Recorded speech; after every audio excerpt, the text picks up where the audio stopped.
الحمد لله الذي خلق الإنسان علمه البيان.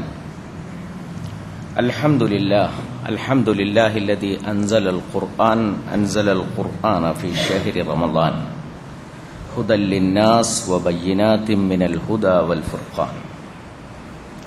الحمد لله نحمده ونستعينه ونستغفره ونستهديه ونؤمن به ونتوكل عليه. نعوذ بالله من شرور أنفسنا ومن سيئات أعمالنا. من يهده الله فلا مضل له ومن يضلله فلا هادي له. نشهد أن لا إله إلا الله ونشهد أن محمدا عبده ورسوله. اللهم صل على محمد وعلى آل محمد كما صليت على إبراهيم وعلى آل إبراهيم إنك حميد مجيد. وبارك على محمد وعلى آل محمد كما باركت على إبراهيم وعلى آل إبراهيم إنك حميد مجيد. أما بعد فإن خير الحديث كتاب الله وخير الهدي هدي محمد صلى الله عليه وسلم وشر الأمور محدثاتها وكل محدثة بدعة وكل بدعة ضلالة وكل ضلالة في النار. أيها الناس أوصيكم وإياي بتقوى الله. أعوذ بالله من الشيطان الرجيم. يا أيها الذين آمنوا إن كثيرا من الأحبار والرهبان ليأكلون أموال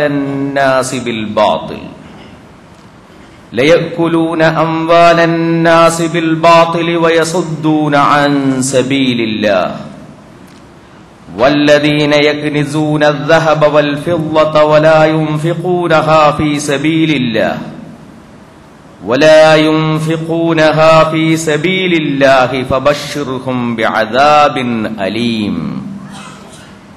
يوم يحمى عليها في نار جهنم فتكوى بها جباههم وجنوبهم وظهورهم هذا ما كنزتم لأنفسكم فذوقوا ما كنتم تكنزون. صدق الله العلي العظيم.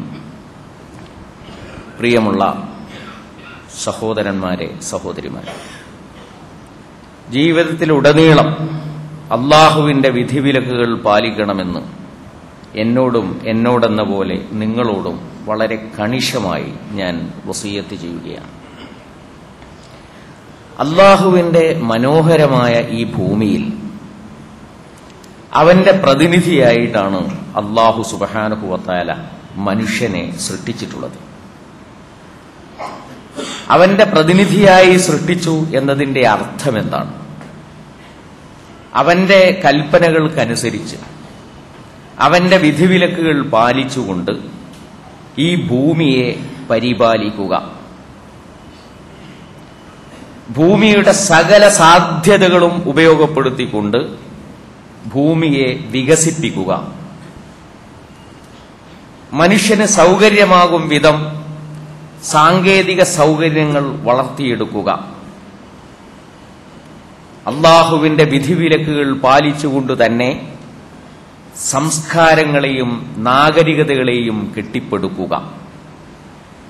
ഇതെല്ലാമാണ് അല്ലാഹു സുബ്ഹാനഹു വ തആല അവന്റെ പ്രതിനിധിയായി ഭൂമിയിൽ മനുഷ്യനെ നിശ്ചയിച്ചതിന്റെ താൽപര്യം. അല്ലാഹു പറയുന്നു, ഹുവ അൻശഅകും മിനൽ അർദ്,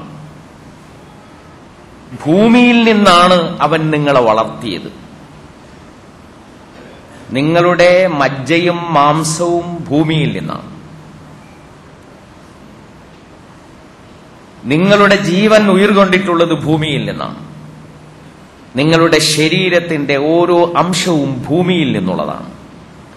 പക്ഷേ വസ്തഅമറകും ഫീഹ, ആ ഭൂമിയിൽ തന്നെ ഭൂമി പരിപാലിക്കുക എന്ന ലക്ഷ്യത്തോടുകൂടി, ഭൂമി വളർത്തിയെടുക്കുക എന്ന ലക്ഷ്യത്തോടുകൂടി ഭൂമിയിൽ നിങ്ങളെ വസിപ്പിച്ചിട്ടുള്ളതും നിവസിപ്പിച്ചിട്ടുള്ളതും അവൻ തന്നെയാണ് എന്ന് അല്ലാഹു സുബ്ഹാനഹു വ തആല നമ്മോട് പറയുന്നു. വിവിധ സമൂഹങ്ങളാണ് ചരിത്രത്തിന്റെ പല ഘട്ടങ്ങളിലും, എല്ലാ ഘട്ടങ്ങളിലും നാഗരികതകൾക്കും സംസ്കാരങ്ങൾക്കും നേതൃത്വം നൽകി പോന്നത്. യോഗ്യതയുള്ള അർഹതയുള്ള വിഭാഗത്തിന് അല്ലാഹു സുബ്ഹാനഹു വ തആല ലോകത്തിന്റെ നേതൃത്വം നൽകുന്നു. അല്ലാഹു സുബ്ഹാനഹു വ തആല മുഅ്മിനുകളെ വിളിച്ചുകൊണ്ട് പറയുന്നുണ്ട്, നിങ്ങൾക്ക് തീർച്ചയായും ഈ ഭൂമിയുടെ ഉടമാവകാശം നാം നൽകുന്ന സന്ദർഭമുണ്ടാകും. ഇസ്ലാമിക സമൂഹത്തിന് ആധിപത്യം വന്നതിന് ശേഷം അല്ലാഹു പറയുന്നുണ്ട്, അവനാണ് ഈ ഭൂമിയുടെ മേൽ നിങ്ങൾക്ക് അധികാരം നൽകിയിട്ടുള്ളത്. അതേ സമയത്ത് തന്നെ അല്ലാഹു താക്കീത് നൽകുന്നുണ്ട്, നിങ്ങൾ അർഹത നഷ്ടപ്പെടുത്തുകയാണെങ്കിൽ, നിങ്ങൾ യോഗ്യതയില്ലാത്തവരായി തീരുകയാണെങ്കിൽ നിങ്ങളെ മാറ്റുകയും നിങ്ങൾക്ക് പിൻഗാമികളായി മറ്റൊരു വിഭാഗത്തെ കൊണ്ടുവരികയും ചെയ്യും എന്ന്. അപ്പൊ വിവിധ സമൂഹങ്ങൾ ലോകത്ത് നാഗരികതകൾക്ക് നേതൃത്വം നൽകിക്കൊണ്ടിരിക്കുന്നു അവരുടെ അർഹതയും യോഗ്യതയും അനുസരിച്ച്. വിവിധ സർക്കാരുകൾ, ഭരണാധികാരികൾ വിവിധ രാജ്യങ്ങൾക്ക് നേതൃത്വം നൽകിക്കൊണ്ടിരിക്കുന്നു അവരുടെ അർഹതയും യോഗ്യതയും അനുസരിച്ച്. ഇതുപോലെ ഓരോ മനുഷ്യന്റെ കയ്യിലും ഒരു നിശ്ചിത സമയത്തേക്ക് അല്ലാഹു സുബ്ഹാനഹു വ തആല കൊടുക്കുന്ന വിഭവങ്ങളെയാണ് നാം സമ്പത്ത് എന്ന് പറയുന്നത്. സമ്പത്ത് ഇന്നലെ ഒരുപക്ഷെ നമ്മുടെ കയ്യിൽ അതുണ്ടായിരുന്നില്ല, ഇന്ന് നമ്മുടെ കയ്യിലുണ്ട്.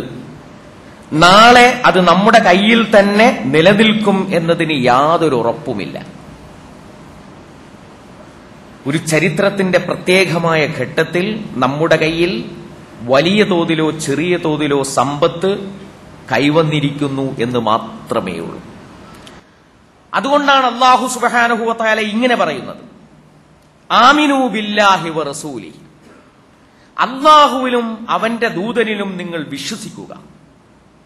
വ അൻഫിഖൂ മിമ്മാ ജഅലകും മുസ്തഖ്ലഫീന ഫീഹി, അല്ലാഹു നിങ്ങളെ പ്രതിനിധികളായി നിശ്ചയിച്ചിട്ടുള്ള നിങ്ങളുടെ ധനത്തിൽ നിന്ന് നിങ്ങൾ ചെലവഴിക്കുകയും ചെയ്യുക എന്ന് അല്ലാഹു പറയുന്നത് ഈ കാരണത്താലാണ്.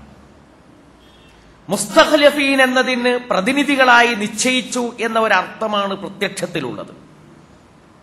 അതേ അവസരത്തിൽ അതിന് മറ്റൊരർത്ഥവും കൂടിയുണ്ട്, നിങ്ങളെ പിൻഗാമികളായി നിശ്ചയിച്ചിട്ടുള്ള നിങ്ങളുടെ സ്വത്ത് എന്ന്. ഇന്നലെ അത് നിങ്ങളുടെ കയ്യിലായിരുന്നില്ല, ഇന്ന് മാത്രമാണ് അത് നിങ്ങളുടെ കയ്യിൽ എത്തിപ്പെടുന്നത്.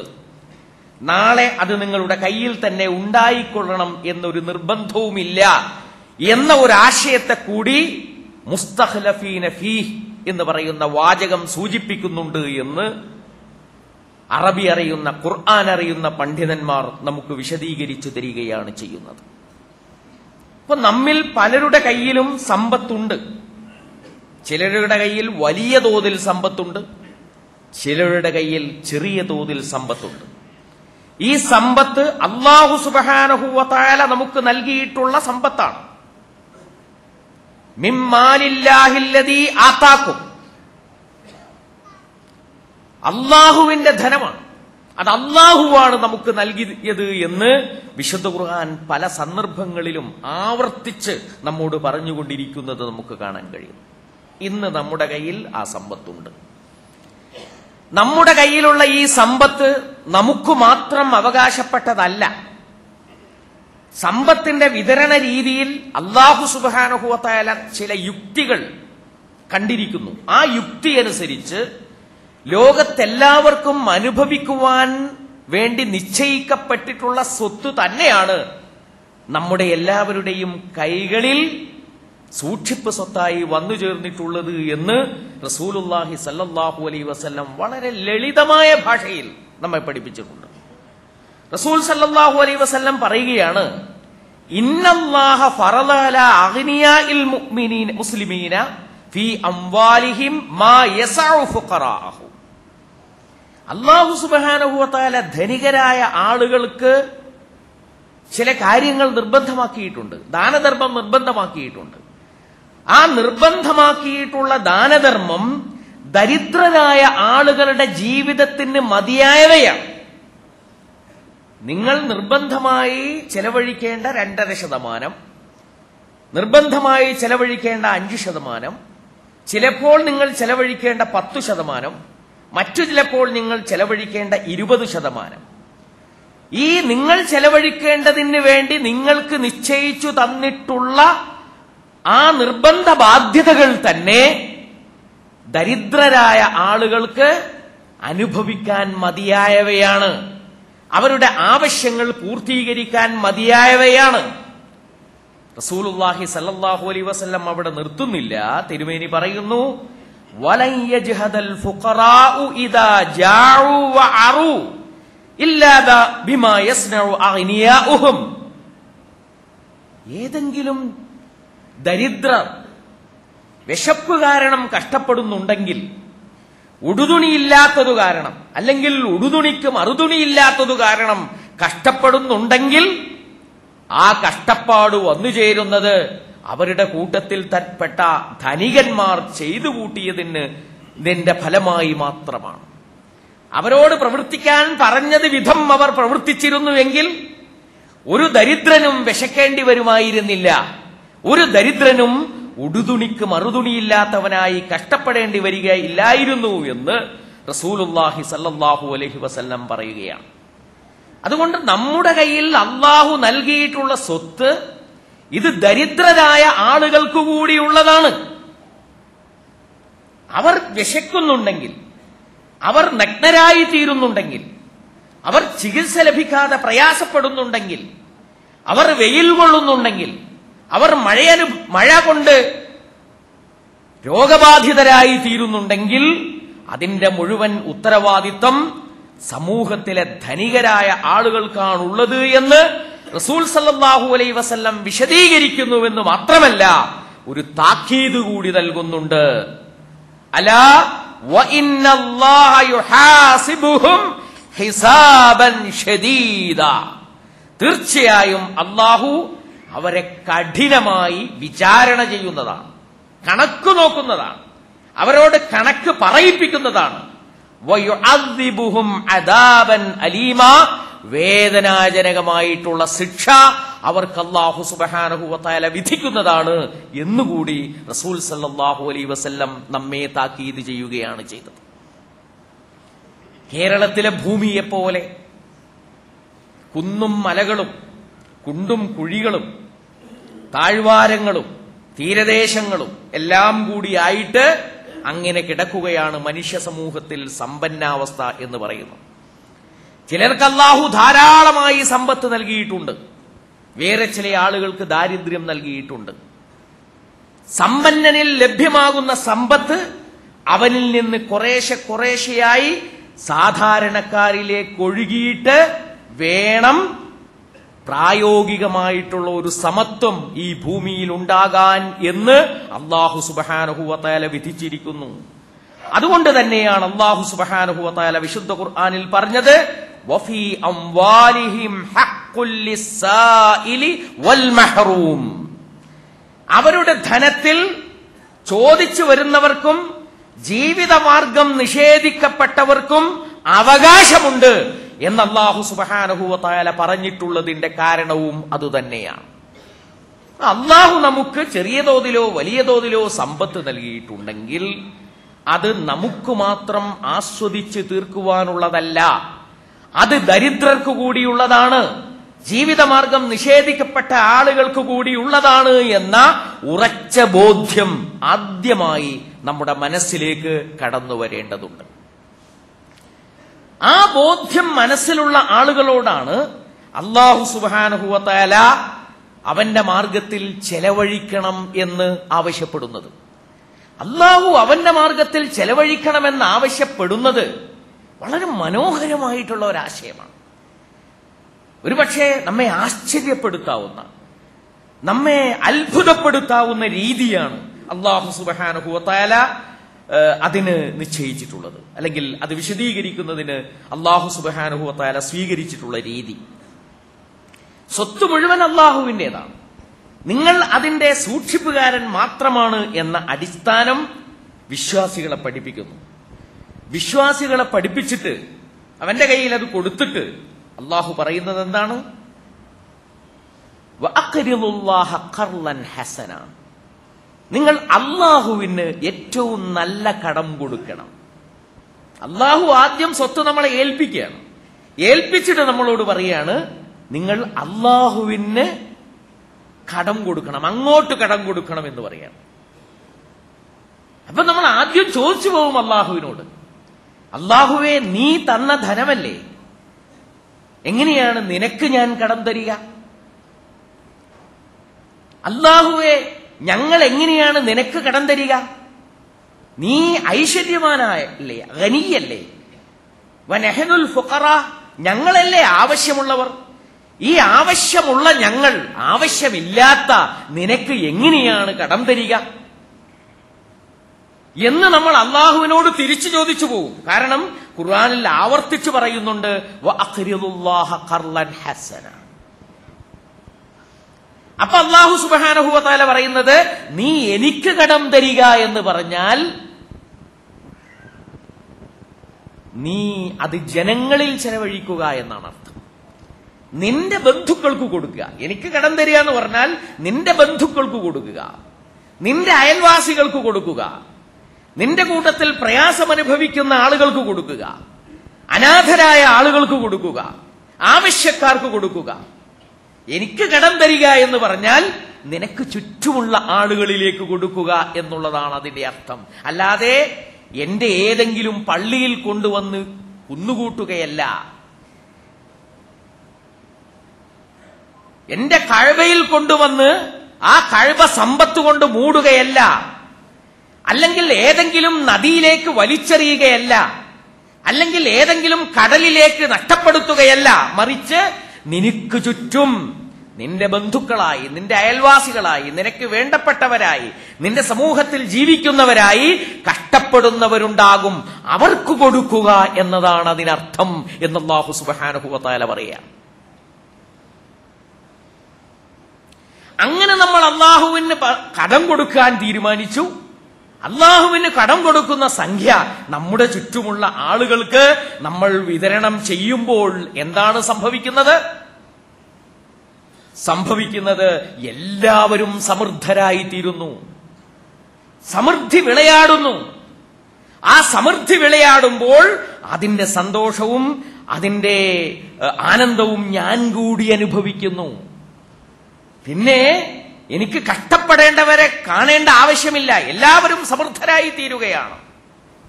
അവരെന്നെ ശല്യപ്പെടുത്തുന്നില്ല, അവർക്ക് എന്നോട് പ്രയാസമില്ല, അവരുടെ അസൂയ ഞാൻ സഹിക്കേണ്ടതില്ല. അവരെല്ലാവരും സമൃദ്ധരായി തീരുകയാകുന്നു. മാത്രമല്ല അവരുടെ സമൃദ്ധിയുടെ ഫലം എന്റെ സമ്പത്തിലേക്ക് വീണ്ടും തിരിച്ചു വരുന്നു. അങ്ങനെ സമൃദ്ധി എന്നുള്ളത് സമൂഹത്തിലുടനീളം വിളയാടുന്നു. ഇത് മനോഹരമായിരിക്കുന്നു ആശയം. നമ്മൾ റമദാൻ അവസാനം വന്നു കഴിഞ്ഞാൽ കോഴിക്കോട്ട് അങ്ങാടി വളരെ സജീവമാണ്. റമദാനിന്റെ അവസാനത്തിലുള്ളത് ചെറിയ പെരുന്നാളാണ്. 2 മാസം കഴിഞ്ഞിട്ടാണ് വലിയ പെരുന്നാൾ. എന്നാൽ ആ വലിയ പെരുന്നാളിന് മാർക്കറ്റിൽ ചെറിയ കച്ചവടമേ നടക്കൂ, ചെറിയ പെരുന്നാളിന് വലിയ കച്ചവടം നടക്കും. എന്തുകൊണ്ടാണ് ചെറിയ പെരുന്നാളിന് വലിയ കച്ചവടം നടക്കുന്നത്? ആ കച്ചവടം നടക്കുവാനുള്ള കാരണം ദരിദ്രരുടെ കയ്യിൽ കാശ് വന്നു ചേരുന്നു എന്നുള്ളതാണ്. ആ കാശ് ഇവിടെ ഉണ്ടായിരുന്നു, പക്ഷേ ധനികരുടെ കയ്യിലായിരുന്നു. ഇപ്പോൾ അത് ദരിദ്രരുടെ കരങ്ങളിലേക്ക് നീങ്ങുകയാണ്. ദരിദ്രരുടെ കരങ്ങളിലേക്ക് നീങ്ങുമ്പോൾ ആ സമ്പത്ത് കൂടുതൽ ചടുലമായി തീരുന്നു, കൂടുതൽ ചലിച്ചു തുടങ്ങുന്നു.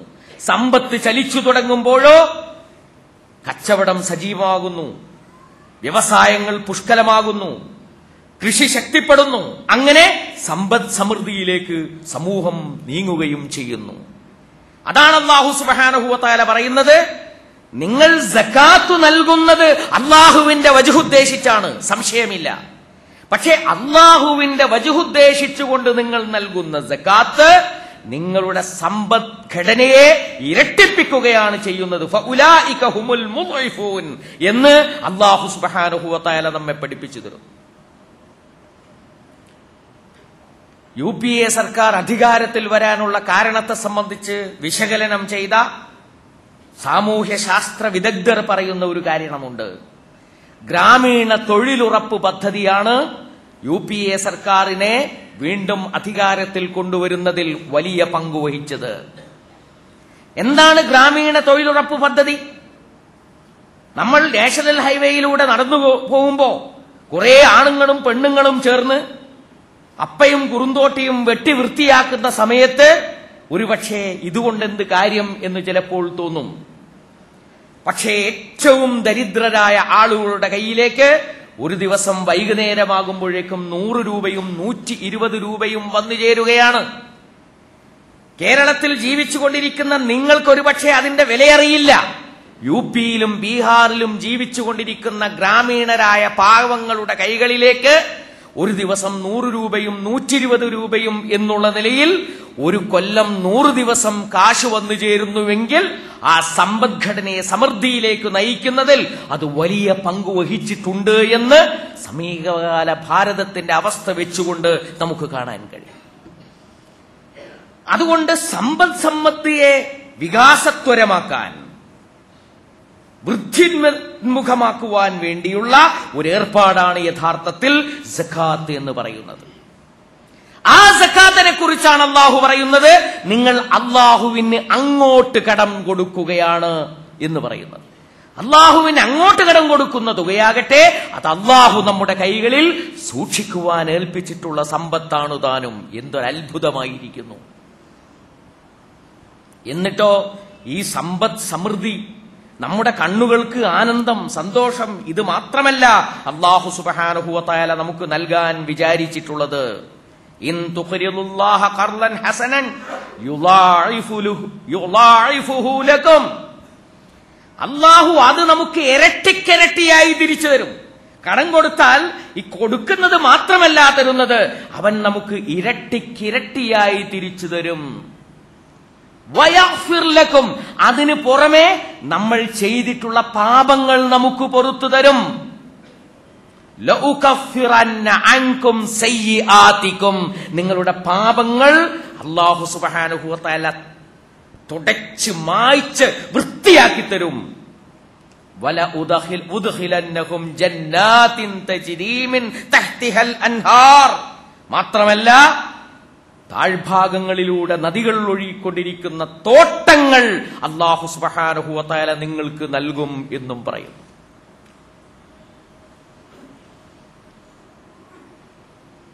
ധനത്തിന്റെ, ദാനധർമ്മത്തിന്റെ പ്രതിഫലം അല്ലാഹു വിശദീകരിക്കുന്നത് ഇങ്ങനെയാണ്: ഒന്നിന് 700 ഇരട്ടി. ഒന്നിന് 700 ഇരട്ടി എന്ന് പറയുമ്പോ നിങ്ങൾക്കത് മനസ്സിലാക്കാൻ പ്രയാസമുണ്ടോ? എങ്കിൽ വേണ്ട, ചിന്തിച്ചാൽ, അല്പം ചിന്തിച്ചാൽ മാത്രം മതി. നിങ്ങൾ ഒരു വിത്ത് നടുന്നു, ആ വിത്തിൽ നിന്ന് 7 കുലകൾ ഉണ്ടാകുന്നു. ഓരോ കുലയിലും ഓരോ കതിരിലും 100 മണികൾ ഉണ്ടാകുന്നു. കമസലി ഹബ്ബത്തിൻ അംബതത് സബ്അ സനാബില, ഒരു വിത്ത് പോലെ അത് 7 കതിരുകൾ ഉൽപ്പാദിപ്പിച്ചു. ഫീ കുല്ലി സുംബലത്തിൻ മിഅതു ഹബ്ബ, ഓരോ കതിരിലും 100 മണികൾ, ഒന്നിന് 700 എന്ന വണ്ണം അല്ലാഹു സുബ്ഹാനഹു വ തആല ഇതിനെ ഇരട്ടിപ്പിക്കുന്നു. റസൂൽ സല്ലല്ലാഹു അലൈഹി വസല്ലം ഒരിക്കൽ പറഞ്ഞു, നിങ്ങൾ ഒരു സദഖ കൊടുത്താൽ, നിങ്ങൾ ഒരു സകാത്ത് കൊടുത്താൽ, ഇന്നല്ലാഹ യഖ്ബലു സദഖാത്ത്, റസൂൽ അല്ലാഹു സുബ്ഹാനഹു വ തആല അത് സ്വീകരിക്കുന്നു. വയഖുദുഹു ബിയമീനിഹി, അത് അല്ലാഹു സുബ്ഹാനഹു വ തആല അവന്റെ വലതുകരം കൊണ്ടാണ് സ്വീകരിക്കുന്നത്, വലതുകരം കൊണ്ട് സ്വീകരിക്കുന്നു. നിങ്ങൾ കൊടുക്കുന്നത് നിങ്ങളുടെ വീട്ടിലെ നിങ്ങളുടെ കുടുംബത്തിലെ ഒരു ദരിദ്രനായിരിക്കാം, അയൽവാസിയായ ഒരു അനാഥനായിരിക്കാം, ദൂരദിക്കിലുള്ള ഒരു യതീംഖാനക്കായിരിക്കാം, ഏതെങ്കിലും ബീഹാറിലോ UPയിലോ കിടക്കുന്ന ഏതെങ്കിലും വിദ്യാഭ്യാസ സ്ഥാപനങ്ങളെക്കായിരിക്കാം നിങ്ങൾ കൊടുക്കുന്നത്. പക്ഷെ നിങ്ങൾ കൊടുക്കുന്നത് അവർക്കാണെങ്കിലും സ്വീകരിക്കുന്നത് ആരാണ്? ഇന്നല്ലാഹ, തീർച്ചയായും അല്ലാഹുവാണ് യഖ്ബലു സദഖാത്ത്, ഈ സദഖാത്ത് സ്വീകരിക്കുന്നത്, വയഖുദുഹാ ബിയമീനിഹി, അവന്റെ വലതുകരം കൊണ്ട് അവൻ സ്വീകരിക്കുകയാണ് ചെയ്യുന്നത് എന്ന് പറഞ്ഞിട്ട് പറയുന്നു. അല്ലാഹു സുബ്ഹാനഹു വ തആല അത് സ്വീകരിച്ച് അവിടെ വെക്കുകയല്ല. നിങ്ങളൊരു കുതിരക്കിടാവിനെ വളർത്തുന്നത് പോലെ ആ സമ്പത്തിനെ അല്ലാഹു സുബ്ഹാനഹു വ തആല വളർത്തിയെടുക്കും. എത്രത്തോളം എന്ന് വെച്ചാൽ, നിങ്ങൾ ദാനമായി നൽകുന്ന ഒരു ചോറ്റുരുള, ആ ചോറ്റുരുള ഇങ്ങനെ വളർന്നുകൊണ്ടേയിരിക്കും. അതിങ്ങനെ വളർന്നുകൊണ്ടിരിക്കും, നിങ്ങൾ മരിക്കുന്നത് വരെ വളരും. മാത്രമല്ല, ലോകാവസാനം വരെ അത് വളരും. മഹ്ശറിൽ നിങ്ങളുടെ കർമ്മങ്ങൾ തൂക്കി നോക്കുന്ന സന്ദർഭം വരെ അത് വളരും. എന്നിട്ടത് ഒരു ഉഹദ് മലയോളം ഉണ്ടായിരിക്കും എന്ന് റസൂലുള്ളാഹി സ്വല്ലല്ലാഹു അലൈഹി വസല്ലം നമ്മെ പഠിപ്പിക്കുകയാണ് ചെയ്യുന്നത്. അല്ലാഹു നമ്മുടെ കയ്യിൽ തന്ന സ്വത്ത് അത് അല്ലാഹു കടമായിട്ട് ആവശ്യപ്പെടുന്നു. കടമായി കൊടുക്കാൻ നമ്മൾ തീരുമാനിക്കുമ്പോൾ പറയുന്നു, നമുക്കിടയിൽ തന്നെ അത് വിതരണം ചെയ്യാൻ. അതനവൻ ഇരട്ടിക്കിരട്ടിയാക്കുന്നു. കുതിരക്കിടാവിനെ വളർത്തുന്നത് പോലെ ദാനധർമ്മങ്ങളെ അല്ലാഹു സ്വീകരിച്ച് വളർത്തുന്നു. 100 ഇരട്ടിയാക്കുന്നു. അത് നമുക്ക് നൽകുന്നു. പാപങ്ങൾ പൊറുത്തു തരുന്നു. സ്വർഗത്തിൽ പ്രവേശിപ്പിക്കുന്നു. അതിനൊക്കെ പുറമെ അജ്റുൻ അളീം, ഇതിനൊക്കെ പുറമെ പ്രതിഫലം വേറെയും നൽകുന്നു. ഇതാണ് അല്ലാഹു സുബ്ഹാനഹു വ തആലയുടെ രീതി. അതുകൊണ്ടാണ് ഞാൻ പറഞ്ഞത്, ധനവിനിയോഗത്തെക്കുറിച്ച് റസൂൽ അല്ലാഹു സുബ്ഹാനഹു വ തആല നമുക്ക് വിശദീകരിച്ച് തന്നിട്ടുള്ള രീതി നമ്മെ ആശ്ചര്യപ്പെടുത്തുന്നതാണ്, അത്ഭുതപ്പെടുത്തുന്നതാണ് എന്ന് പറയുവാനുള്ള കാരണം അതാണ്. നമ്മൾ എപ്പോഴും ഈ കാര്യത്തെ സംബന്ധിച്ച് ആലോചിച്ചുകൊണ്ടിരിക്കണം, ചിന്തിച്ചുകൊണ്ടിരിക്കണം. ഇനി അഥവാ നമ്മൾ അതിന് സന്നദ്ധനാകുന്നില്ലെങ്കിൽ, ഇത്രയൊക്കെ അല്ലാഹു പറഞ്ഞു, ഇത്രയൊക്കെ അല്ലാഹു പറഞ്ഞിട്ട് നമ്മൾ അതിന് സന്നദ്ധമാകുന്നില്ലെങ്കിൽ അതിന്റെ ശിക്ഷ എന്ത് എന്നും അല്ലാഹു നമുക്ക് പറഞ്ഞു തരുന്നുണ്ട്. വല്ലദീന യക്നിസൂന ദഹബ വൽ ഫിദ്ദ, സ്വർണവും വെള്ളിയും കൂമ്പാരമാക്കി വെക്കുന്നവർ, വലാ യുൻഫിഖൂനഹാ ഫീ സബീലില്ലാഹ്, അല്ലാഹുവിന്റെ മാർഗത്തിൽ ചെലവഴിക്കുവാൻ സന്നദ്ധരാകുന്നില്ലെങ്കിൽ, ഫബശ്ശിർഹും ബിഅദാബിൻ അലീം, വേദനാജനകമായ ശിക്ഷയെക്കുറിച്ച് അവർക്ക് നീ സന്തോഷ വാർത്ത അറിയിക്കണം. നല്ല ശിക്ഷയാണ് വരാനിരിക്കുന്നത് എന്നത് ഒരു സന്തോഷ വാർത്ത പറയുന്നത് പോലെ അവരോട് പറയണം. ശിക്ഷയുടെ ചെറിയൊരു ഭാഗം ഇവിടെ വിശദീകരിച്ചിട്ടുണ്ട്. യൗമ യുഹ്മാ അലൈഹാ ഫീ നാരി ജഹന്നം, ഈ സ്വർണവും വെള്ളിയും അല്ലാഹു സുബ്ഹാനഹു വ തആല നരകത്തീയിലിട്ട് പഴുപ്പിച്ചെടുക്കും. ഫതുഖ്വാ ബിഹാ ജിബാഹുഹും വജുനൂബുഹും വളുഹൂറുഹും, എന്നിട്ട് അവരുടെ പാർശ്വഭാഗങ്ങളും അവരുടെ മുതുകുകളും അവരുടെ നെറ്റിത്തടങ്ങളും അല്ലാഹു സുബ്ഹാനഹു വ തആല ചൂടുവെക്കും. അങ്ങനെ ചൂടുവെച്ച് ശരീരം ഇങ്ങനെ എരിഞ്ഞു പൊരിയുന്ന സമയത്ത് അല്ലാഹു പറയും, ഹാദാ മാ കനസ്തും, ഹാദാ മാ കനസ്തും, നിങ്ങൾ സൂക്ഷിച്ചു വെച്ചിട്ടുള്ള നിങ്ങളുടെ സന്താനമാണിത്. ലിഅൻഫുസിക്കും, നിങ്ങൾ ഇത് സൂക്ഷിച്ചു വെച്ചത് നിങ്ങൾക്ക് വേണ്ടിയായിരുന്നില്ലേ, മറ്റാർക്കും നൽകാതെ നിങ്ങൾക്ക് വേണ്ടിയായിരുന്നില്ലേ? ആ നിങ്ങൾക്ക് വേണ്ടി നിങ്ങൾ സൂക്ഷിച്ചു വെച്ച നിങ്ങളുടെ ധനം നിങ്ങൾ തന്നെ അനുഭവിക്കൂ എന്നവരോട് പറയും. ഫദൂഖൂ മാ കുൻതും തക്നിസൂൻ, നിങ്ങൾ കരുതി വെച്ചിട്ടുള്ള ധനം നിങ്ങൾ തന്നെ അനുഭവിച്ചുകൊള്ളൂ എന്ന് അവരോട് പറയും എന്ന് അല്ലാഹു സുബ്ഹാനഹു വ തആല പറയുകയാണ്. ധനം ചെലവഴിക്കാൻ വേണ്ടി ഒരുങ്ങുമ്പോ, നമ്മൾ കീശയിൽ കൈയിടുമ്പോ നമ്മുടെ മനസ്സിലുള്ള ഒരു വികാരമില്ലേ, 10 രൂപ പോയാൽ പോയത് തന്നെ, അതിന് തിരിച്ചു കിട്ടുകയില്ല എന്നൊരു വികാരത്തോടു കൂടിയാണ് നമ്മളത് നൽകുന്നത്.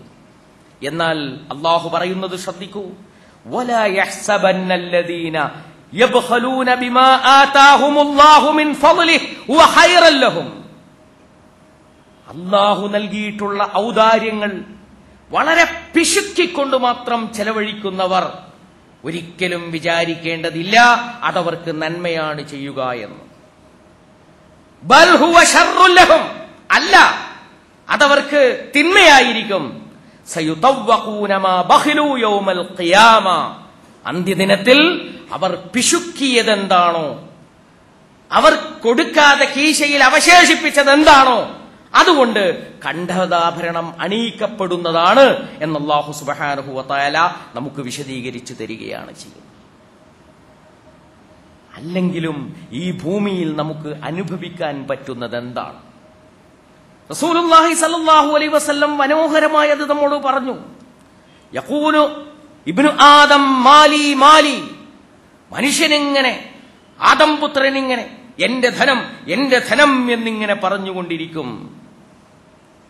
ഫഹല്ലക മിമ്മാലിക ഇല്ലാ അകൽത ഫഅഫ്നൈത. നിന്റെ ധനം എന്ന് പറഞ്ഞത് എന്താ? നീ തിന്ന് മുടിച്ചത് മാത്രമാണ്. ഔ ലബിസ്ത ഫഅബ്ലൈത, നീ ധരിച്ച് നുരുമ്പിപ്പോയ വസ്ത്രം മാത്രമാണ് നിന്റെ ധനം. ഔ തസദ്ദഖ്ത ഫഅംളൈത, അല്ലെങ്കിൽ നീ സദഖ ചെയ്തിട്ട് നീക്കിവെച്ച ധനം. നീക്കിവെച്ച ധനം എന്ന് പറഞ്ഞാൽ തിന്നത് മുടിഞ്ഞുപോയി, തീർന്നുപോയി. വസ്ത്രം ധരിച്ചത് അത് നുരുമ്പിപ്പോയി. എന്നാൽ ദാനമായി കൊടുത്തത് അത് നീക്കിവെച്ചതാണ്, അത് നാളെ തിരിച്ചു വരാനുള്ളതാണ് എന്ന് അല്ലാഹു സുബ്ഹാനഹു വ തആല പഠിപ്പിക്കുകയാണ് ചെയ്യുന്നത്.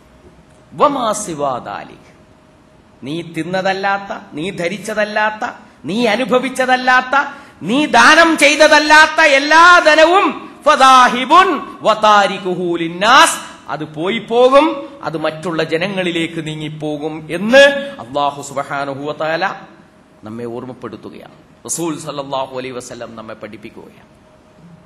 ഈ ബോധം എപ്പോഴും നമുക്കുണ്ടായിരിക്കണം, എപ്പോഴും നമുക്കുണ്ടായിരിക്കണം. അതുകൊണ്ട് ധനം ധാരാളമായി ചെലവഴിക്കണം. ഒരാൾ, തമീം ഗോത്രത്തിൽപ്പെട്ട ഒരാൾ വന്ന് റസൂലിനോട് ചോദിച്ചു, എന്റെ അടുത്ത് ധാരാളം ധനമുണ്ട്, ഞാൻ എന്ത് ചെയ്യണം? റസൂൽ സല്ലല്ലാഹു അലൈഹി വസല്ലം മറുപടി പറഞ്ഞു, നീ അതിൽ നിന്ന് സക്കാത്ത് കൊടുക്കണം. സക്കാത്ത് കൊടുക്കണം. സക്കാത്ത് കൊടുക്കുക എന്ന് പറഞ്ഞാൽ അതിന്റെ നിർബന്ധമായിട്ടുള്ള അവകാശമാണ്. ആ അവകാശം ആർക്കാണോ എത്തിക്കേണ്ടത് അവർക്ക് നീ എത്തിച്ചുകൊടുക്കണം. പിന്നെ നിന്റെ അയൽവാസികൾക്കും നിന്റെ ബന്ധുക്കൾക്കും അനാഥരായ ആളുകൾക്കും അതിലുള്ള അവകാശത്തെ നീ അറിഞ്ഞിരിക്കുകയും വേണം എന്ന് പറഞ്ഞു. അതിൽ നിന്ന് മനസ്സിലാക്കാൻ കഴിയുന്നത് സക്കാത്ത് എന്ന് പറയുന്നത് നിർബന്ധ ബാധ്യതയാണ്. അതങ്ങ് കൊടുത്തു കളയാം. അത് കൊടുത്തിട്ട് പിന്നെ നമ്മുടെ ധനത്തിൽ നിന്ന് നമ്മൾ ചെലവഴിക്കുകയും വേണം എന്ന ആശയമാണ് റസൂൽ സല്ലല്ലാഹു അലൈഹി വസല്ലമയുടെ ഈ വാചകത്തിൽ നിന്ന് നമുക്ക് മനസ്സിലാക്കാൻ കഴിയും. സക്കാത്ത് എന്ന് പറഞ്ഞാൽ നിർബന്ധ ദാനമാണ്. അത് കണക്ക് കൂട്ടി കൃത്യമായിട്ട് കൊടുക്കേണ്ട വിധം അങ്ങ് കൊടുത്തു കളയണം. ഒരു പിശുക്കും അതിൽ ഒരു നയാ പൈസക്കും നാം കാണിക്കരുത്. മാത്രമല്ല, ഈ ധനം ഏതായാലും ഞാൻ കൊടുക്കുകയാണ് എന്ന് പറഞ്ഞിട്ട് മറ്റാവശ്യങ്ങൾക്ക് വേണ്ടി അത് ഉപയോഗപ്പെടുത്തരുത്. ഒരു കസ്റ്റമർ റിലേഷൻഷിപ്പ്. കാരണം എന്റെ പീടികയിൽ വെച്ച് സാധനം വാങ്ങുന്ന ആളുകൾക്ക് ഞാൻ കൊല്ലത്തിൽ 100 രൂപ കൊടുക്കും. അടുത്ത ഒരു കൊല്ലം എന്റെ കച്ചവടവുമായി അയാളെ ബന്ധിപ്പിച്ച് നിർത്താൻ ഈ 100 രൂപ ഉപകാരപ്പെടും. വളരെ സൂക്ഷിക്കേണ്ടവരാണ് കച്ചവടക്കാർ. അല്ലെങ്കിൽ എനിക്കെന്തെങ്കിലും ചെയ്ത് കിട്ടേണ്ടവരാണ്. ഒന്നുകിൽ എന്നെ ബഹുമാനിക്കണം, അല്ലെങ്കിൽ എന്നെ കാണുമ്പോൾ തോർത്തെടുത്ത് കക്ഷത്തിൽ വെക്കണം, എന്നെ കാണുമ്പോൾ ഒന്ന് മടക്കിക്കുത്ത് അയച്ചുവിടും. അതുകൊണ്ട് 4 ആളുടെ മുമ്പിൽ ഞാൻ ധനികനാണ് എന്ന് ഉള്ള ഷിയാർ അയാൾ കാണിക്കണം. അതിന് പറ്റുന്ന വിധത്തിൽ എന്റെ ധനം ചെലവഴിക്കുക എന്നുള്ള നിലയിലും ഒരിക്കലും സക്കാത്തിനെ ഉപയോഗപ്പെടുത്തരുത്. അതിനുവേണ്ടി നിങ്ങൾക്ക് ദീപാവലിക്ക് മിഠായി കൊടുക്കാം, പക്ഷെ സക്കാത്ത് അതിനുവേണ്ടി ഉപയോഗപ്പെടുത്തരുത് എന്ന് വളരെ കണിശമായി കോഴിക്കോട്ടങ്ങാടിയിലെ കച്ചവടക്കാരെ തന്നെ ഞാൻ ഉണർത്തുകയാണ്. ദീനുൽ ഇസ്ലാമിൽ സക്കാത്ത് എന്ന് പറയുന്നത് സംഘടിതമായി കൈകാര്യം ചെയ്യേണ്ടുന്ന ഒരു ഏർപ്പാടാണ്. ഭരണകൂടമാണത് കൈകാര്യം ചെയ്യേണ്ടത്. എന്തുകൊണ്ടാണ് ഭരണകൂടം കൈകാര്യം ചെയ്യേണ്ടത് എന്നോ? ഒന്നാമതായി, സക്കാത്തിന്റെ അവകാശികൾ എന്ന് പറഞ്ഞാൽ വെറും ദരിദ്രർ മാത്രമല്ല. സക്കാത്ത് ദാരിദ്ര്യ നിർമ്മാർജ്ജനത്തിനുള്ള ഒരു മാർഗം മാത്രമല്ല, മറിച്ച് സക്കാത്ത് കൊണ്ട് വേറെയും ഒരുപാട് ലക്ഷ്യങ്ങളുണ്ട്. ഒന്നാമത്തെ ലക്ഷ്യം, ഇസ്ലാമിക സാമൂഹ്യ ഘടനയുടെ വ്യാപനമാണ്. വൽ ജിഹാദ് ഫീ സബീലില്ലാ വഫീ സബീലില്ലാ, അല്ലാഹുവിന്റെ മാർഗത്തിലുള്ള സമരം സക്കാത്തിന്റെ ഒരു ലക്ഷ്യമാണ്. ഇസ്ലാമിക പ്രബോധന പ്രവർത്തനങ്ങളും ആ പ്രബോധന പ്രവർത്തനങ്ങളിൽ ആകൃഷ്ടരാകേണ്ടവരുടെ വളർച്ചയും അത് ഇസ്ലാമിക സക്കാത്തിന്റെ ലക്ഷ്യമാണ്. വൽ മുഅല്ലഫത്തി ഖുലൂബുഹും, ലോകത്തെങ്ങുമുള്ള അടിമത്തത്തിന്റെ നുകമ്പേറുന്ന മനുഷ്യരെ ആ അടിമത്തത്തിൽ നിന്ന് മോചിപ്പിക്കുവാനുള്ള മാർഗമാണ് വഫിർ റിഖാബ്, ലോകത്തെങ്ങും അഭയാർത്ഥികളായി കഴിയുന്ന മനുഷ്യരെ അവരുടെ അഭയാർത്ഥിത്വത്തിൽ നിന്നും രക്ഷപ്പെടുത്തി അഭയസ്ഥാനങ്ങളിലേക്കും നിർഭയാവസ്ഥയിലേക്കും കൊണ്ടുവരുന്നതിനുള്ള ഒരു സാമൂഹ്യ പ്രവർത്തനമാണ് വബിനിസ് സബീൽ. ഇതിനെല്ലാം സാധ്യമാകണമെങ്കിൽ ഇസ്ലാമിക ഗവൺമെന്റ് തന്നെ കൈകാര്യം ചെയ്യണമെന്നതുകൊണ്ടാണ് അല്ലാഹു സുബ്ഹാനഹു വ തആല അതിനുള്ള ഏർപ്പാട് ഉണ്ടാക്കിയിട്ടുള്ളത്. അതുകൊണ്ട് തന്നെയാണ് നമസ്കാരത്തെ പോലെ സക്കാത്തും സംഘടിതമാക്കി വെച്ചിട്ടുള്ളത്. നമസ്കാരം അല്ലാഹുവിന്റെ അവകാശമാണ്, അത് സംഘടിതമായി നിർവഹിക്കണം. സക്കാത്ത് ദരിദ്രരുടെ അവകാശമാണ്, അതും സംഘടിതമായി നിർവഹിക്കണം എന്ന് അല്ലാഹു സുബ്ഹാനഹു വ തആല നിശ്ചയിച്ചിട്ടുള്ളത് അതിന്റെ പേരിൽ തന്നെയാണ്. രണ്ടാമതായി സക്കാത്ത് എന്ന് പറഞ്ഞാൽ മനുഷ്യനെ ശുദ്ധീകരിക്കാനുള്ളതാണ്. മനുഷ്യനെ അഹന്തയും ആഢ്യത്വവുമുള്ളവനാക്കി മാറ്റുവാനല്ല സക്കാത്ത് എന്ന് പറയുന്നത്. ഞാൻ വലിയ സമ്പന്നനാണ്, 27-ാം രാവിന് എത്ര പെണ്ണുങ്ങളാണ് എന്റെ വീട്ടിന്റെ മുന്നിൽ കയറിയിറങ്ങുന്നത്, ഞാൻ കൊടുക്കുന്ന സക്കാത്ത് വാങ്ങാൻ തിക്കും തിരക്കുമാണ്. കഴിഞ്ഞ കൊല്ലത്തെ സക്കാത്ത് വാങ്ങാനുള്ള വരവിലാണ് 8-10 ആളുകൾ മരിച്ചുപോയിട്ടുള്ളത്.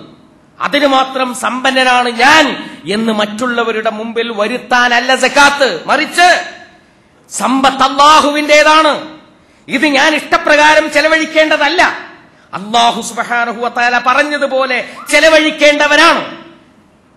അവൻ വേണ്ടെന്ന് വെക്കുമ്പോൾ എന്റെ കയ്യിൽ നിന്ന് സമ്പത്ത് വലിഞ്ഞു പോകുവാൻ യാതൊരു പ്രയാസവും ഉണ്ടാവുകയില്ല എന്ന ബോധത്തോടുകൂടി അല്ലാഹുവിന് വിധേയനാകുവാൻ മനുഷ്യരെ പ്രേരിപ്പിക്കുന്നതാണ് സക്കാത്ത്. സക്കാത്ത് വ്യക്തിക്ക് നൽകുമ്പോൾ ഈ ഗുണം ലഭിച്ചെന്ന് വരില്ല. എന്നാൽ കണക്ക് നോക്കി ഉത്തരവാദപ്പെട്ട ഒരാളിലേക്ക് അത് കൈമാറ്റം ചെയ്യുമ്പോൾ ഈ ദുരവസ്ഥയിൽ നിന്ന് മനുഷ്യന് രക്ഷപ്പെടാൻ കഴിയും എന്നുള്ളതാണ്. അതുകൊണ്ടുകൂടിയാണ് അല്ലാഹു സക്കാത്ത് സംഘടിതമായി നൽകണം എന്ന് തീരുമാനിച്ചിട്ടുള്ളത്. മൂന്നാമതായി സക്കാത്തിന്റെ അസന്തുലിതത്വമാണ്. ഈ 27-ാം രാവിനും 25-ാം രാവിനും വീടുകളിൽ കയറിയിറങ്ങുന്ന സ്ത്രീകളും കുട്ടികളും എത്ര ജാഗ്രതയോടുകൂടിയാണോ അവർ കയറിയിറങ്ങുന്നത്, എത്ര വൃത്തിഹീനമായിട്ടാണോ അവർ പെരുമാറുന്നത്, അത്രയും കാശ് അവർക്ക് കിട്ടും. എന്നാൽ അതിന് പോകാത്ത ആളുകൾക്ക് അതൊട്ട് കിട്ടുകയുമില്ല. അർഹതയോ നോക്കി നൽകുവാൻ ഏറ്റവും നല്ല മാർഗം അത് സംഘടിതമായി നൽകുക എന്നുള്ളതാണ്. വിതരണത്തിനും സംഭരണത്തിനും വ്യക്തമായ മാർഗരേഖകൾ ഉണ്ടാക്കുക എന്നുള്ളതാണ്. ഇസ്ലാമിക ഭരണമില്ലാഞ്ഞിട്ട് പോലും നമസ്കാരം സംഘടിതമായി നിർവഹിക്കുന്ന നമ്മൾ ഇസ്ലാമിക ഭരണമില്ല എന്ന പേര് പറഞ്ഞുകൊണ്ട് സക്കാത്ത് വ്യക്തികൾക്ക് വിട്ടുകൊടുക്കുന്നതിൽ യാതൊരു അർത്ഥവുമില്ല, യാതൊരു നീതീകരണവുമില്ല. അതുകൊണ്ടാണ് സക്കാത്ത് ഇന്നത്തെ നിലയിൽ ചക്കാത്തായി അധപ്പതിച്ചിട്ടുള്ളത്. അതിന് മറുപടി പറയേണ്ടത് നമ്മുടെ നാട്ടിലെ സമൂഹത്തിന് നേതൃത്വം നൽകിക്കൊണ്ടിരിക്കുന്ന മതനേതാക്കന്മാരും സമുദായ നേതാക്കന്മാരും തന്നെയാണ്. ഈ ഒരു വിടവ് കണ്ടറിഞ്ഞുകൊണ്ടാണ് പല പ്രദേശങ്ങളിലും സംഘടിതമായ സക്കാത്ത് കമ്മിറ്റികൾ നിലവിൽ വരുന്നത്.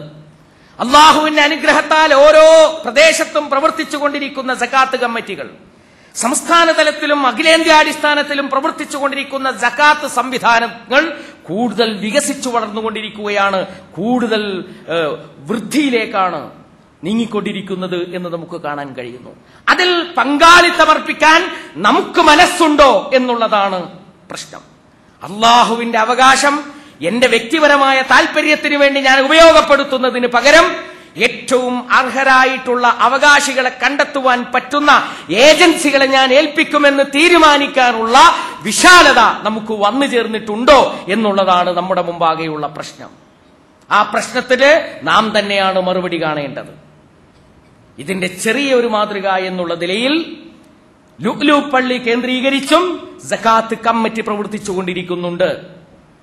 വർഷങ്ങളായി സിറ്റി സകാത്ത് കമ്മിറ്റി എന്ന പേരിൽ പ്രവർത്തിച്ചുകൊണ്ടിരിക്കുന്ന സകാത്ത് കമ്മിറ്റി ഏതാണ്ട് ഭംഗിയായി പ്രവർത്തിച്ചുകൊണ്ടിരിക്കുന്ന, നിങ്ങളുടെ ധനം അത് അർഹർക്ക് മാത്രമാണ് ലഭിക്കുന്നത് എന്ന് ഉറപ്പുവരുത്തുന്നതിൽ വലിയ ശുഷ്കാന്തി കാണിക്കുന്ന ഒരു കമ്മിറ്റിയാണ്.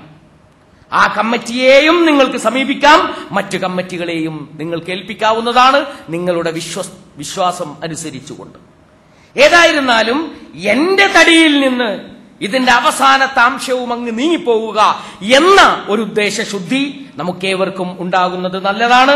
അല്ലാഹു സുബ്ഹാനഹു വ തആല കാര്യങ്ങൾ യഥാവിധി മനസ്സിലാക്കാനും ഉൾക്കൊള്ളുവാനുമുള്ള തൗഫീഖ് നമുക്ക് നൽകുമാറാകട്ടെ. അഖൂലു ഖൗലി ഹാദാ അസ്തഗ്ഫിറുല്ലാഹ ലീ വലക്കും.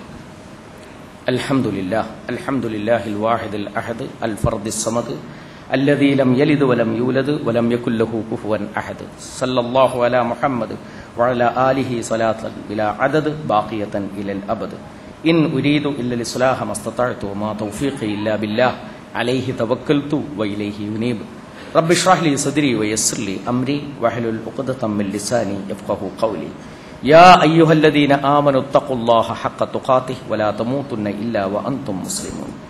പ്രിയമുള്ള സഹോദരന്മാരെ, ജീവിതത്തിലുടനീളം അള്ളാഹുവിന്റെ വിധിവിലക്കുകൾ പാലിക്കണമെന്ന് ഒന്നുകൂടി ഞാൻ എന്നോടും നിങ്ങളോടും വസിയത്ത് ചെയ്യുകയാണ്. പ്രത്യേകിച്ച് സമ്പത്തിന്റെ സമ്പാദനത്തിലും അതിന്റെ വിതരണത്തിലും അതിന്റെ വിനിമയത്തിലും അള്ളാഹുവിന്റെ വിധിവിലക്കുകൾ പ്രത്യേകിച്ച് സൂക്ഷിക്കണം എന്ന് ഞാൻ എന്നോടും നിങ്ങളോടും ഒന്നുകൂടി ഉണർത്തുകയാണ്. റമളാനിന്റെ അവസാനത്തെ 10 പ്രവേശിച്ചു.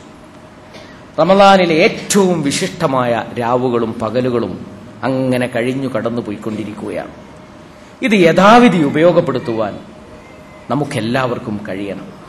ഈ അവസാനത്തെ 10 മുഴുവൻ സമയവും മാർക്കറ്റിൽ കഴിച്ചു കൂട്ടരുത്. സാധനം വാങ്ങാനും വസ്ത്രം എടുക്കാനും അത് അടുപ്പിക്കാനും അതിന്റെ മൊഞ്ചു നോക്കാനും ഒക്കെയായിട്ട് പ്രത്യേകിച്ച് പെണ്ണുങ്ങൾ ശ്രദ്ധിക്കേണ്ട കാര്യമാണ്. മുഴുവൻ അവസാനത്തെ 10 മുഴുവൻ മാർക്കറ്റിന് എന്ന് പറഞ്ഞൊരു കാരണവശാലും നീക്കിവെക്കരുത്. റമളാനിലെ രാവുകൾ പകലുകളെക്കാൾ മെച്ചപ്പെട്ടതാണ് എന്ന് കഴിഞ്ഞ ഒരു ഖുതുബയിൽ നിങ്ങളെ ഞാൻ ഉണർത്തുകയുണ്ടായി. റസൂൽ സല്ലല്ലാഹു അലൈഹി വസല്ലം പഠിപ്പിച്ച കാര്യമാണത്. രാത്രികാലങ്ങളിൽ ഇസ്തിഗ്ഫാറിനു വേണ്ടി, നരകാവകാശികളെ നരകത്തിൽ നിന്ന് മോചിപ്പിക്കുന്ന ആ അവസാന സന്ദർഭങ്ങളുണ്ടല്ലോ, ആ സന്ദർഭങ്ങൾക്ക് വേണ്ടി അഅ്തുകും മിനന്നാർ എന്ന് പറഞ്ഞ ആ അവസാന സന്ദർഭങ്ങൾക്ക് വേണ്ടി നിങ്ങൾ കാത്തിരിക്കണം, ഉറക്കമൊഴിഞ്ഞിരിക്കണം, നിന്ന് നമസ്കരിക്കണം, ദീർഘമായി പ്രാർത്ഥിക്കണം എന്ന് ഒന്നുകൂടി എന്നെയും നിങ്ങളെയും ഉണർത്തുകയാണ്. അല്ലാഹു സുബ്ഹാനഹു വ തആല നമ്മെ അനുഗ്രഹിക്കുമാറാകട്ടെ. വിശുദ്ധ റമളാനിന്റെ എല്ലാ നന്മകളും അതിന്റെ പൂർണ്ണമായ അർത്ഥത്തിൽ അവശേഷിക്കുന്ന നാളുകളിൽ നേടിയെടുക്കുവാൻ അല്ലാഹു നമുക്ക് തൗഫീഖ് നൽകുമാറാകട്ടെ.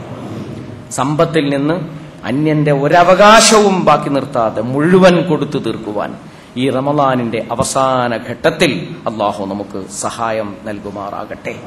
അല്ലാഹുവേ, ഞങ്ങളിൽ നിന്ന് രോഗികളായ ഒരുപാട് ആളുകളുണ്ട്. അവർക്കെല്ലാം നീ ആശ്വാസം നൽകണമേ തമ്പുരാനെ. പല ആളുകളും പ്രാർത്ഥിക്കാൻ ഞങ്ങളോടൊക്കെ ആവശ്യപ്പെട്ടിട്ടുണ്ട്. അവരുടെ പ്രാർത്ഥനകളെല്ലാം നീ സ്വീകരിക്കണമേ തമ്പുരാനെ. അവരുടെ ആവശ്യങ്ങളെല്ലാം നീ പൂർത്തീകരിച്ചു കൊടുക്കണമേ തമ്പുരാനെ. അല്ലാഹുവേ, ഞങ്ങൾ ഒരുപാട് പാപങ്ങൾ ചെയ്തു പോയിട്ടുള്ളവരാണ് പടച്ചോനെ. ഞങ്ങളുടെ പാപങ്ങൾ നീ ഞങ്ങൾക്ക് വിട്ടുപുറത്തു മാപ്പാക്കി തരണമേ തമ്പുരാനെ. ഞങ്ങളുടെ കണ്ണുകൾ കൊണ്ട്, ഞങ്ങളുടെ കാതുകൾ കൊണ്ട്, ഞങ്ങളുടെ കൈകാലുകൾ കൊണ്ട്, ഞങ്ങളുടെ ചിന്ത കൊണ്ട്, വിചാരം കൊണ്ട് ഞങ്ങൾ ഒരുപാട് പാപങ്ങൾ ചെയ്തു പോയിട്ടുണ്ട് പടച്ചവനെ. അതെല്ലാം നീ ഞങ്ങൾക്ക് വിട്ടുപുറത്ത് മാപ്പാക്കി തരണമേ തമ്പുരാനെ. അതിൽ യാതൊന്നും ഒരംശവും നീ അവശേഷിപ്പിക്കരുതേ തമ്പുരാനെ. അതെല്ലാം വിട്ടുപുറത്ത് മാപ്പാക്കി തന്നുകൊണ്ട് ഞങ്ങളെ നീ സ്വീകരിക്കണമേ തമ്പുരാനെ. അല്ലാഹുവേ, ഞങ്ങളുടെ നോമ്പുകൾ നീ സ്വീകരിക്കണമേ തമ്പുരാനെ. ഞങ്ങളുടെ ഖിയാമുകൾ, നിന്നുള്ള ഞങ്ങളുടെ രാത്രി നമസ്കാരങ്ങൾ നീ സ്വീകരിക്കണമേ തമ്പുരാനെ. ഞങ്ങൾ ചെയ്തുകൊണ്ടിരിക്കുന്ന ദാനധർമ്മങ്ങൾ നീ സ്വീകരിക്കണമേ തമ്പുരാനെ.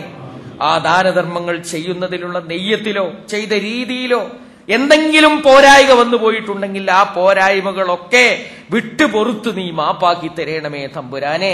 അത് സൽക്കർമ്മമായി നീ ഞങ്ങളിൽ നിന്ന് സ്വീകരിക്കണമേ തമ്പുരാനെ. നിന്റെ വലതുകരം കൊണ്ട് നീ സ്വീകരിക്കണമേ തമ്പുരാനെ.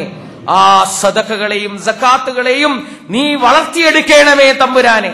പരലോകത്ത് വിചാരണയ്ക്ക് വേണ്ടി ഞങ്ങൾ വരുമ്പോൾ ഞങ്ങളുടെ ത്രാസിൽ, ഞങ്ങളുടെ തുലാസിൽ കനം തോന്നുന്ന കർമ്മങ്ങളായി ഞങ്ങളുടെ സദഖകളെയും സകാത്തിനെയും നീ സ്വീകരിക്കണമേ തമ്പുരാനെ. പടച്ചവനെ, ഞങ്ങളിൽ വളർന്നിട്ടുള്ള, ഞങ്ങളിൽ നിന്ന് ജനിച്ചിട്ടുള്ള ഞങ്ങളുടെ കുട്ടികൾക്ക് നീ അനുഗ്രഹം ചൊരിയണമേ തമ്പുരാനെ. ഞങ്ങളുടെ ആൺകുട്ടികളിൽ നീ അനുഗ്രഹം ചൊരിയണമേ തമ്പുരാനെ. ഞങ്ങളുടെ പെൺകുട്ടികളിലും നീ അനുഗ്രഹം ചൊരിയണമേ തമ്പുരാനെ. ഞങ്ങളുടെ മാതാപിതാക്കൾക്ക് നീ നന്മ ചൊരിയണമേ തമ്പുരാനെ. അവരിൽ നിന്ന് മരണപ്പെട്ടു പോയ ആളുകൾക്ക് പടച്ചവനെ നീ ഖബറിടം വിശാലമാക്കി കൊടുക്കണമേ തമ്പുരാനെ. അവരുടെ ബർസഖിയായ ജീവിതം നീ സുന്ദരമാക്കി കൊടുക്കണമേ തമ്പുരാനെ. ഞങ്ങളുടെ പ്രാർത്ഥന കാരണം അവിടെ അവരുടെ ദറജ നീ വളർത്തിക്കൊടുക്കണമേ, ഉയർത്തിക്കൊടുക്കണമേ തമ്പുരാനെ. പടച്ചവനെ, സ്വർഗത്തിൽ അവർക്കും ഞങ്ങൾക്കും നീ ഇരിപ്പിടവും കിടപ്പാടവും നൽകണമേ തമ്പുരാനെ. അല്ലാഹുവേ, നിന്റെ ഘോരമായ നരകത്തിലിട്ട് അവരെയും ഞങ്ങളെയും നീ ശിക്ഷിക്കരുതേ പടച്ചവനെ. നിന്റെ വിശാലമായ സ്വർഗത്തിൽ ഒരുമിച്ചിരിക്കാനുള്ള ശേഷിയും അവസരവും നീ ഞങ്ങൾക്ക് നൽകണമേ തമ്പുരാനെ. അല്ലാഹുവേ, ഞങ്ങളുടെ സമ്പദ്ഘടനയെ നീ വികസിപ്പിക്കണമേ തമ്പുരാനെ. ഏറ്റവും ഉയർന്ന സമ്പദ്ഘടനയുള്ളവരുടെ കൂട്ടത്തിൽ നീ ഞങ്ങളെ ഉൾപ്പെടുത്തണമേ തമ്പുരാനെ. ഉള്ളവനും ഇല്ലാത്തവനും തമ്മിലുള്ള വിടവ് നികന്ന് എല്ലാവരും സമൃദ്ധി ആസ്വദിക്കുന്ന ഒരു സമൂഹമായി നീ ഞങ്ങളെ മാറ്റണമേ തമ്പുരാനെ. അല്ലാഹുവേ, ഞങ്ങളുടെ കൃഷിയെ നീ വളർത്തിയെടുക്കണമേ തമ്പുരാനെ. ഞങ്ങളുടെ വ്യവസായങ്ങളെ നീ പരിപോഷിപ്പിക്കണമേ തമ്പുരാനെ. ഞങ്ങളുടെ കച്ചവടങ്ങളെ നീ മാന്ദ്യത്തിലകപ്പെടുത്തരുതേ പടച്ചവനെ. എല്ലാവിധ മാന്ദ്യങ്ങളിൽ നിന്നും ഞങ്ങളുടെ സമ്പദ്ഘടനയെ നീ പരിപോഷിപ്പിച്ചു തരണമേ തമ്പുരാനെ. എന്നിട്ട് ഈ സമൂഹത്തെ സേവിക്കാൻ, ഈ സമുദായത്തെ സേവിക്കാൻ, ഈ രാജ്യത്തെ സേവിക്കുവാനുള്ള ശേഷി ഈ സമൂഹത്തിനും സമുദായത്തിനും നീ നൽകണമേ തമ്പുരാനെ. അല്ലാഹുമ്മ ഗ്ഫിർ ലിൽ മുഅ്മിനീന വൽ മുഅ്മിനാത്ത് വൽ മുസ്ലിമീന വൽ മുസ്ലിമാത്ത് അൽ അഹ്യാഇ മിൻഹും വൽ അംവാത്ത് ഇന്നക മുജീബുദ് ദഅവാതി യാ ഖാദിയൽ ഹാജാത്ത് തയ്യിബ് സറാഹും വജഅലിൽ ജന്നത മഅവാഹും. اللهم اجعل هذا الشهر الشريف شاهدا لنا لا شاهدا علينا واجعله حجة لنا لا حجة علينا. اللهم اجعل هذا الشهر الشريف العظيم شاهدا لنا لا شاهدا علينا واجعله حجة لنا لا حجة علينا لا حجة علينا. اللهم تقبل صيامنا. اللهم تقبل صيامنا وقيامنا. اللهم تقبل صيامنا وقيامنا يا رب العالمين. اللهم إنا نعوذ بك من الجبن. اللهم إنا نعوذ بك من الجبن والبخل. اللهم إنا نعوذ بك من الجبن والبخل. اللهم إنا نعوذ بك من الجبن والبخل. اللهم أجرنا من النار. اللهم أجرنا من النار. اللهم أجرنا من النار. اللهم لا تشوه خلقنا بالنار ولا تجعلنا من حطب النار فإنها بئس الدار وبئس المثوى وبئس القرار. ربنا اغفر لنا ولإخواننا الذين سبقونا بالإيمان ولا تجعل في قلوبنا غلا للذين آمنوا ربنا إنك رؤوف رحيم. والسلام.